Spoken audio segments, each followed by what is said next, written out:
Карта інформаційна проєкту, KIP, Information Chart.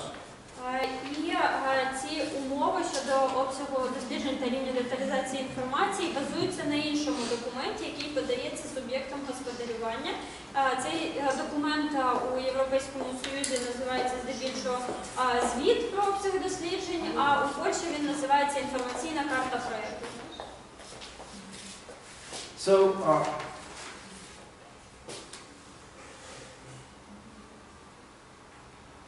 The directive does not give a very precise content for this document for scoping, but in some countries it is quite elaborated. Like for example in Poland, it is a long list of issues that must be included in this KIP information chart about the project.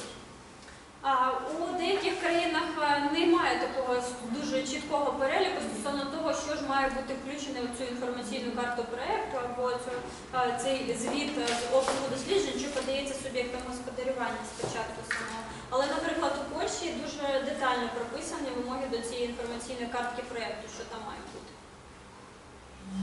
In some countries, this document must be prepared by consultants having specific qualifications. In most countries, even the developer himself can prepare it. У деяких країнах є навіть вимога, щоб ці документи готувалися консультантами, які є сертифікованими. Але у більшості країн такої вимоги немає, і навіть сам суб'єкт господарювання може готувати ці документи. Okay, so once the competent authority receives this document, scoping report from developer, they need to have consultations with environmental and health authorities, and they do usually public participation, but it could be public hearing or just commenting, written commenting. If there is a transboundary procedure, it is subject to transboundary procedure, so other countries can participate. And then finally, on the basis of all of this, there is this scoping determination done by competent authority. Отже, коли уповноважений орган отримає від суб'єкта господарювання цей звіт щодо обсягу досліджень, тобто це такі, як у нас повідомлення, тільки великі, далі уповноважений орган надсилає цю інформацію на консультації з іншими природоохоронними органами, також органами, що працюють у сфері охорони здоров'я. І також на цьому етапі залучається і громадськість. Є можливість громадської участі. Це у деяких країнах у формі громадських слухань, у деяких країнах у формі надання письмових зауважень. І якщо є транскордонна процедура, інша країна також залучається до цього. І вже на основі цих усіх консультацій уповноважений орган видає те, що ми називаємо умови щодо обсягу досліджень та рівня деталізації інформації для звіту. So these are the different, but we will have examples from UK and Poland. Next slide. So who must be consulted in Britain? Obligatory. In scoping. The agency which is responsible for nature conservation, then the environment agency which is responsible for pollution control,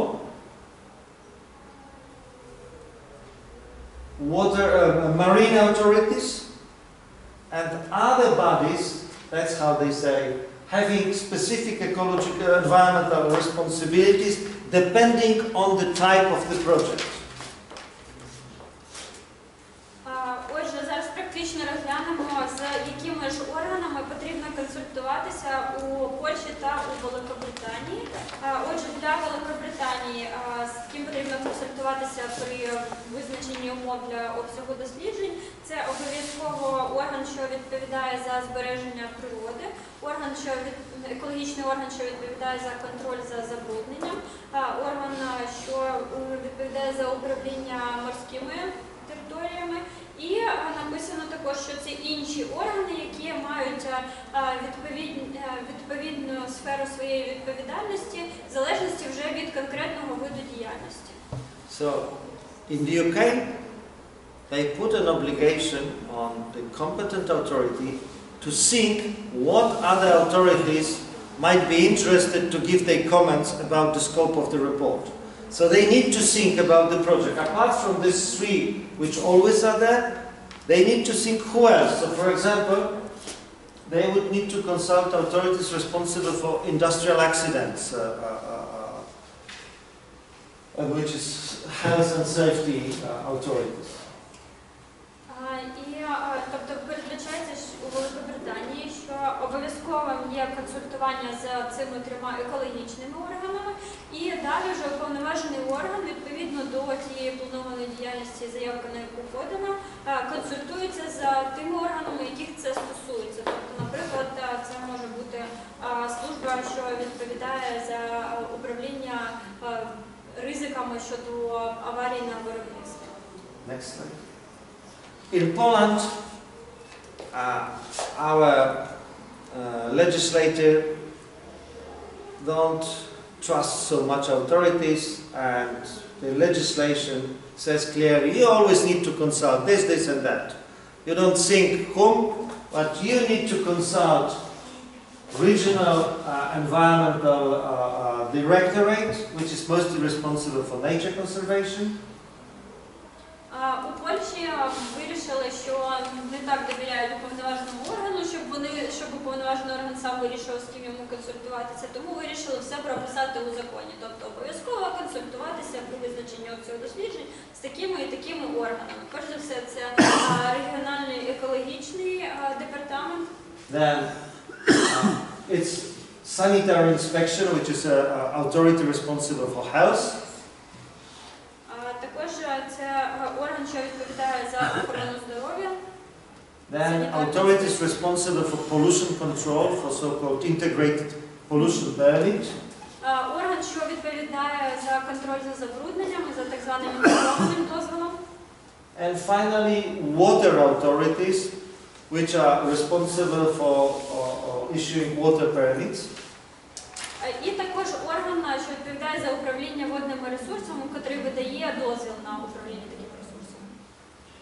Next one.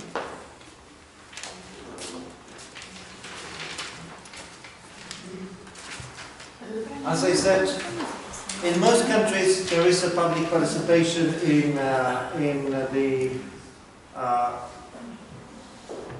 in scoping, although the directive does not clearly require it, but Aarhus Convention requires it.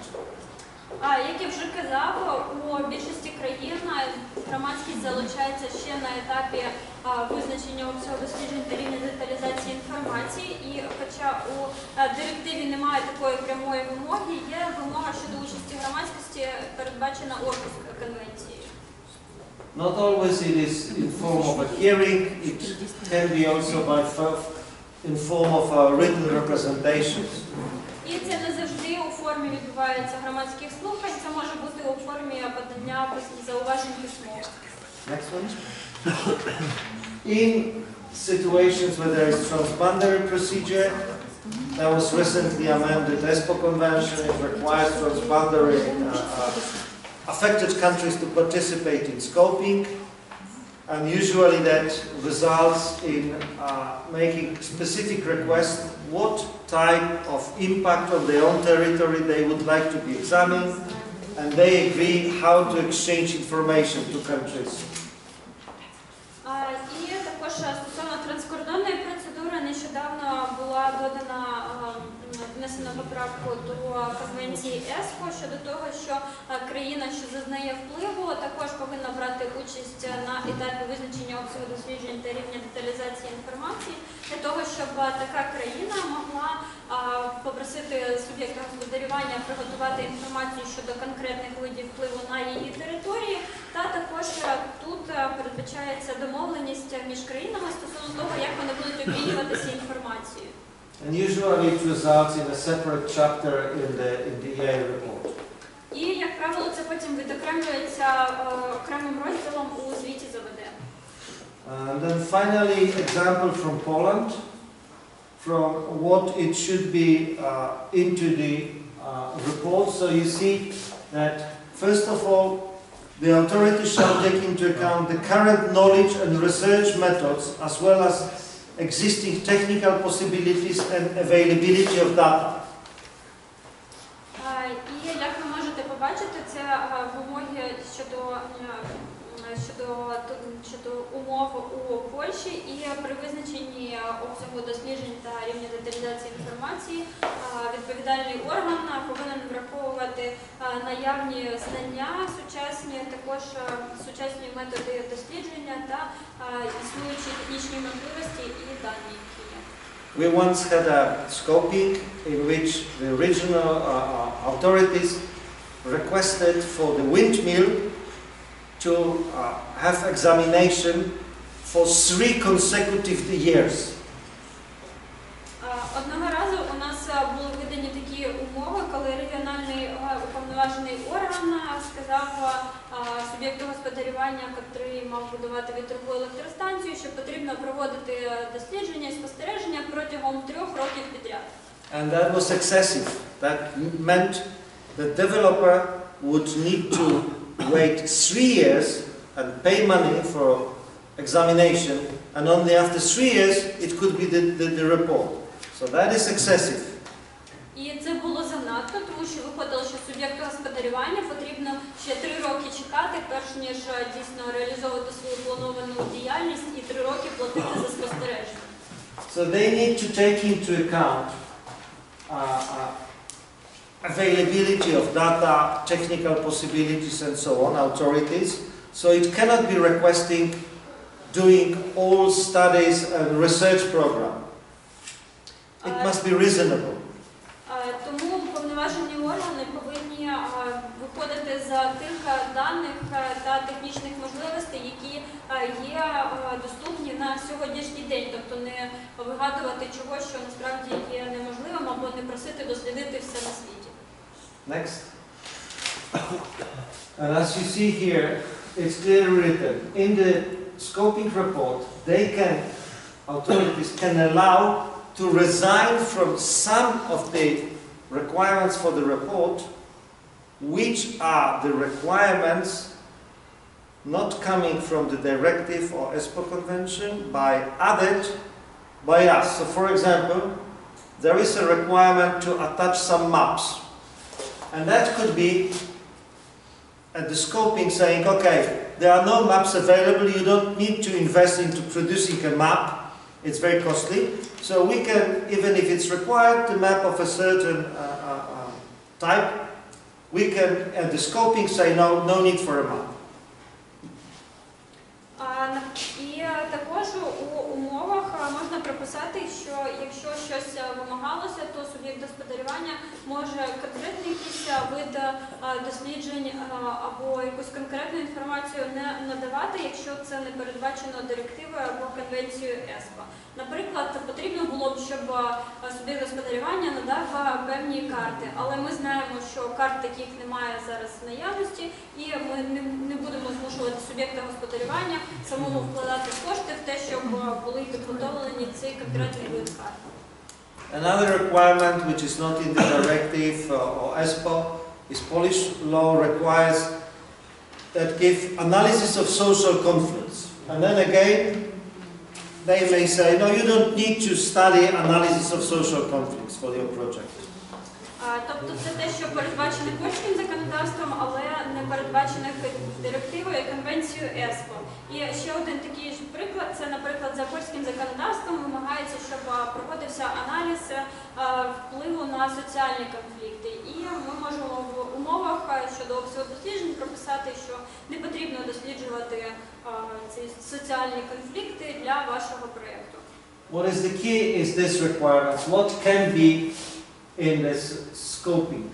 First, what alternative might be requested to be examined? І що основне, це ось ці наступні пункти, це те, що можна включати і має включати до умов щодо обсягу досліджень. Перш за все, це альтернативи, тобто які альтернативні варіанти потрібно розглядати. the scope and level of detail of the information to be presented. Деталізацію даних. And the elements of the environment which require detailed examination. Та ті елементи довкілля, які потребують детального вивчення. So, for example, for the gasoline station, they would say underground water requires detailed studies. For windmill, they would say it is health, it is birds, it is landscape. For telephone masts, it is the radiation. Наприклад, якщо це будівництво заправки, то потрібно вивчити вплив на ґрунтові води. Бо якщо це спорудження вітрової електростанції, то вплив на здоров'я людей, на птахів та на ландшафт. Або якщо ми будуємо телефонну вишку якусь, то вплив випромінення. And finally, in the scoping, they indicate methods that should be used. І також тут в умовах прописуються методи, які потрібно використовувати. And that means, for example, can it be the expert assessment or you need to have a field examination? Наприклад, прописується, чи достатньо буде експертної оцінки, чи потрібно проводити польові дослідження. Which precise methodology, if you have two different methodologies of assessing noise, which one you need to use for this particular project? Яку методологію, наприклад, визначення рівня шуму використовувати для цього конкретного проєкту? How representative must be the samples and so on? Наскільки репрезентативною повинна бути вибірка і таке інше? Next one.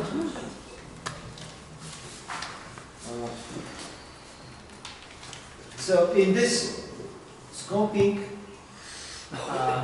determination, all of this is based on all of this information that the competent authority got from different authorities. Each of these authorities is looking at its own competence. So health authorities know the health methodology and others. Nature conservation, they know what birds should be examined and so on. They all come to competent authority and they need to take it into account. In practice, they just put them all together.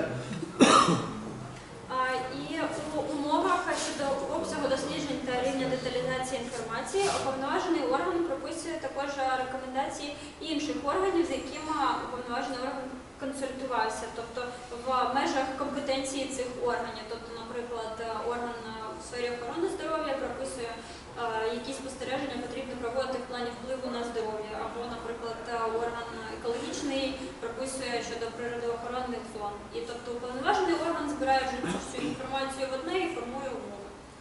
They take also into account the views of the public, because the public usually, they are the ones who are there. So, like the man in the Netherlands who said, don't measure it at 3 o'clock because there is a time shift in the factory. Or there would be another one who would be living there and said, I know that there is some old graveyard, which is not in the maps. And if you go there, you would need to have some archaeological sites and it would make you 3 years postponement. І також тут враховується і зауваження громадськості, як у тому випадку з паном з Нідерландів, який сказав, що не потрібно робити заміри рівня шуму у цій годині, тому що там якраз зміна на заводі відбувається робітників. Або, наприклад, хтось з громадськості може сказати, що на цій ділянці колись було кладовище, якого немає на карті, і відповідно ще 3 роки потрібно досліджень щодо цього кладовища. And this needs to be all justified.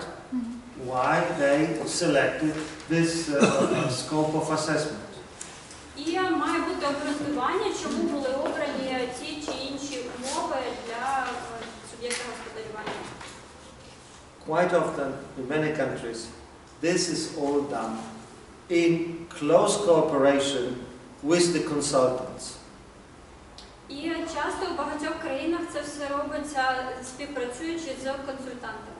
They would make a meeting, sit down and discuss about the methods, about the scope of assessment, if there is a meeting. If the procedure is only by exchange of letters, it is much more or much less flexible. І така співпраця з консультантами можливо, коли організовується зустріч, на яку приходять консультанти, всі сідають за стіл і обговорюють, яку методологію варто використовувати, який обсяг досліджень для процедури ОВД і так далі. І це можливо, якщо можлива така зустріч фізична з консультантами, але якщо відбувається це у форматі листування, то відповідно і менш гнучким є спілкування і зворотній зв'язок. We in Poland, we don't have a hearing for scoping, therefore usually it's very rigid. Authorities just send, we want this, this and that, and it's very, very extensive. In countries where there is a scoping meeting, it's much more flexible because they get together, they discuss, and it is more kind of close to practicality. У Польщі у нас не проводяться такі слухання або зустрічі з обговорення умов, коли ми обговорюємо це з представниками, з консультантами, і відповідно уповноважений орган висуває свої умови, і вони є досить такими суворими. Але є країни, в яких проводяться такі зустрічі, і там вже є місце для обговорення. Okay, that's it. Отже, це все. Шановні колеги, відповідно до порядку денного, у нас наразі кава брейк, а потім у нас практичні вправи, але ми безумовно надамо можливість на початку